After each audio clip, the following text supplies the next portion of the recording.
Also address what's going on in the country with respect to the COVID cases, the oxygen shortage that we've been facing across the board.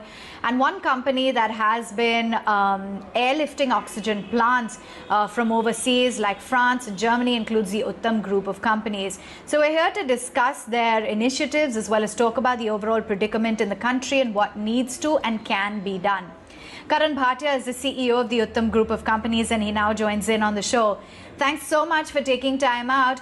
I'm going to come to your initiatives, but first I just want to look at the overall broad picture of what's going on in the country. We're looking at 3 lakh, 4 lakh cases of coronavirus over the past few weeks. The medical supply chains as well seem to have broken down quite significantly. What exactly is your assessment of the situation so far with respect to the oxygen shortage? Thank you for having me. In our country, we've been used to power outages. We've been used to water outages. But it's so happened that we've never been used to oxygen outages. And it's taken for granted that oxygen is always available, and it has been. So I commend all the manufacturers of oxygen who've been able to do this so far. This is a unique time. And the unique time is that it's just not the demand of oxygen, which has seen unprecedented surges. So from 1,000 tons per day, which was used to be used for medical purposes, our demand is now touching north of 8,000 tons a day. So which is very, very high. So it was not so much a production issue, it was more a logistic issue, which I think through efforts between the center and the states and the government moving oxygen around on oxygen expresses, it's eased down. So if you see Delhi, for example, has eased down considerably. So also the oxygen flow rates that the patient requires have gone manifold, because a person in the ICU is taking a lot more, COVID patients taking a lot more oxygen when they are used to the other patients take it. So yes, there is not just the number of patients that are taking more oxygen, but also the flow that they require, or liter per minute, has gone up very high. So it has put a stress onto the entire system.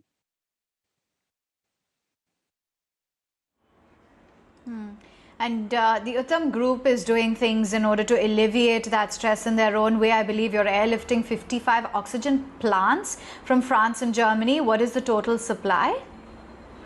Yes, so we are doing that. So oxygen, you can either buy oxygen or you can produce oxygen at site. It's relatively a simple technology to do it. So we are, yes, airlifting oxygen plants. We have been a part of the French Solidarity Mission, where as a part of the French presidency, they had gifted 8 plants. So we were assigned with the job of airlifting and installing these plants. And we did so in record time, where we installed 8 plants in 6 days, something that has never been done before. Other than that, yes, we are airlifting about 23 oxygen plants for the Indian Army, 11 for United Nations Development Corporation, Development Program, or UNDP, and also 21 plants are going to go into the Delhi government, which have been donated by the Shiv Nadar Foundation. So we're doing all of this. This is just the start. I think what this has done is shown people that to be oxygen independent, you can actually produce oxygen at your site, which takes away dependence on other suppliers, or it takes away the dependence on logistics. So we're trying to do our bit. Yes, we are airlifting a lot. We are in fact chartering complete planes now to bring into India. And I think the government-private partnership seems to be working very well. Yes, indeed. A lot of people have been doing their bit across the country in order to help those who are in dire need of oxygen. So for the oxygen that you're supplying, what is the overall timeline for this supply coming into the country? And are there any specific states apart from New Delhi that you spoke of that the oxygen is being supplied to? So again, Delhi was one of the first ones to move quickly on this. Now there is Rajasthan, there is Kerala, there is Maharashtra, there's Madhya Pradesh, there's UP. There are many of these states who are now coming. So there are basically 3 groups of people who are active. One is the hospitals in the private sector, the hospitals in the government sector, and then there are lots of donors who are coming, wanting to buy these for the CSR funds and wanting it to donate it to causes or to hospitals which they kind of support. So it's coming across well. I guess the big fraternity is coming together. We we are trying to do what we can do, but I'm sure there'll be other people who will be also stepping in with their time, money, energy, effort in trying to resolve it. I am pretty sure that this oxygen shortage is going to get sorted out pretty quickly.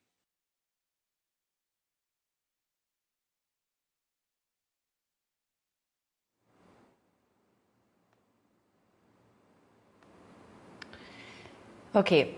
Has foreign aid been hampered by issues with custom clearances? That's what we've been hearing. Is that really what's happening? We haven't experienced that. So I can tell you when the French planes came in, it was a couple of hours before the time they were cleared and sent to the to the respective places. Even the United Nations equipment that's come in, they're being cleared on a fast track basis. We have not seen any of this happening because we've been following it up regularly, filing our documentation in time. We have seen no delays by the customs or the airport authorities in any way, at least not till now.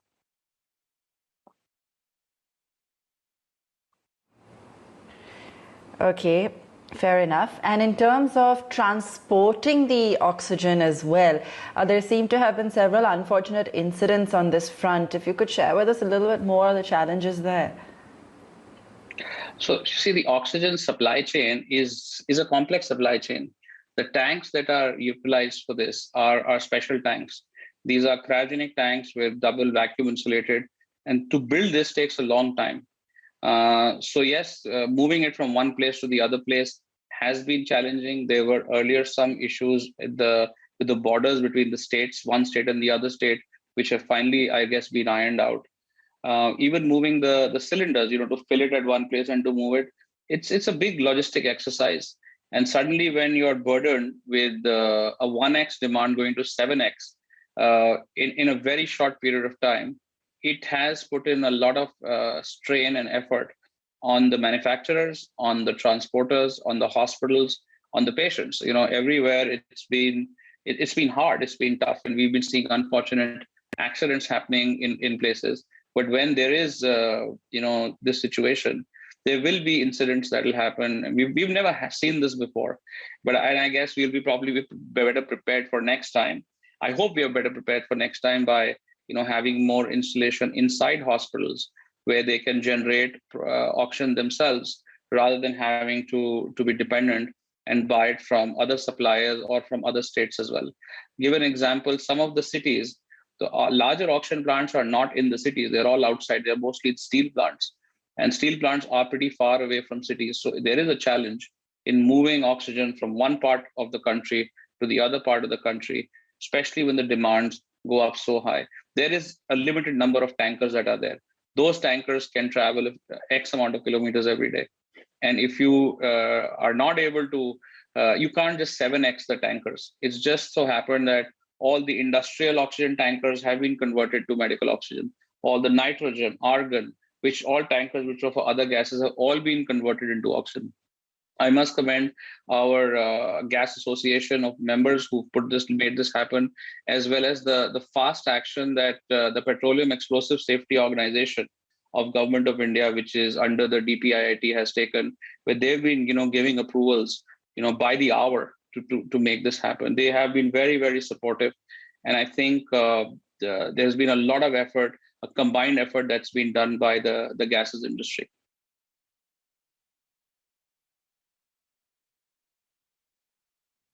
Karan, I hope there is no next time, but yeah, just wanted to understand, given that India invests less on public health, just about 1% of its GDP than most of its global counterparts, Brazil spends about more than 9% of its GDP on health. The United States, of course, the figure is as high as 18%. Is that a key issue that may have led us to this kind of situation, you think? So you see, the investment in healthcare is mostly in hospitals and infrastructure related to hospitals. Oxygen is something which is really coming out of industrial plants. So the same plant produces oxygen for industrial use, and the same plant produces oxygen for medical use. There's just some additional testing that's required. While I completely agree with you that there has to be more investment and more effort being put into the healthcare sector, because that is a basic need of mankind and our citizens. We should be investing more on the healthcare sector, as well as investing more in the research side of the healthcare sector as well. As far as the oxygen part is concerned, you see, this will be still largely dependent on the general industrialization of the country. But hospitals can take leadership by, setting up their own oxygen plants, which they can. There are over 500 of them that are running, and all the ones that have had their own oxygen plants have not had the issue of, depending whether tankers not come or the cylinders not come or the levels have gone low. And I think that is something which will be a shift where people will want to, hospitals will be not investment shy. It's a question of buying versus producing. And I think that's this pandemic has showed us that it's not just the cost of oxygen, it's the cost of not having oxygen is what which is more expensive.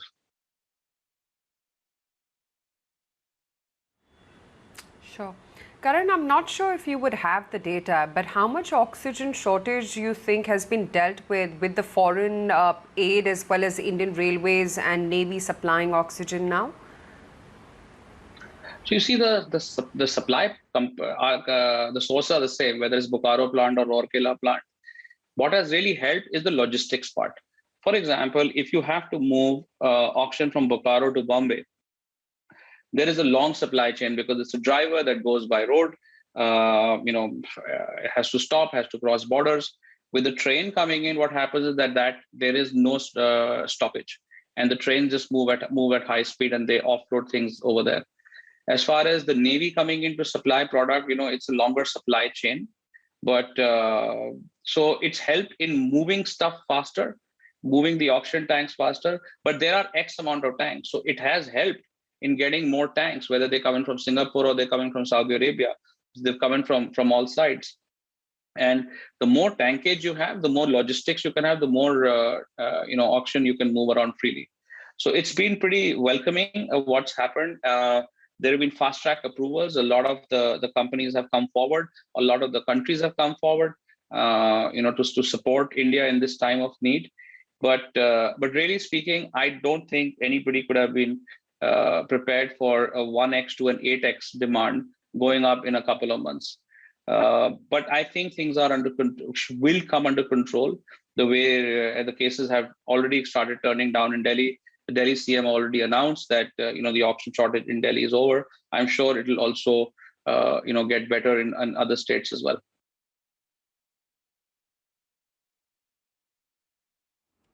Okay. And, with the government regulating the essential medical supplies, including oxygen, how do you see this process being streamlined? So it's a double-edged sword. One is that, of course, it gives you the advantage of, your approvals going through faster, they're deciding where to go. But also at the other time, they are managing it, not the gas industry themselves, who have done such a good job in getting supplying product earlier. So, but whatever they're doing seems to be working for now. And I think with the current issue was more on logistics. I guess going forward, it's going to be more on the production side, which the gas industry has to come together and scale up. I think the government could be able to give some incentives for people to set up more oxygen generating units, could maybe give incentives for hospitals themselves to have more generation. We need more generation. We need more sources of supply. And that is, I guess, something that, the government can help. I hope I've answered your question. Yes, you have, Karan. It's been a pleasure chatting with you. Many thanks for taking time out and joining in and just putting into perspective what the situation is like in India. You did start off by saying that it is improving and you're pretty confident that we will see this oxygen shortage situation being alleviated in the country soon, and that is absolutely the need of the hour. Appreciate your time. Let's slip into a very quick break right here on the show. 14,834. We'll come right back.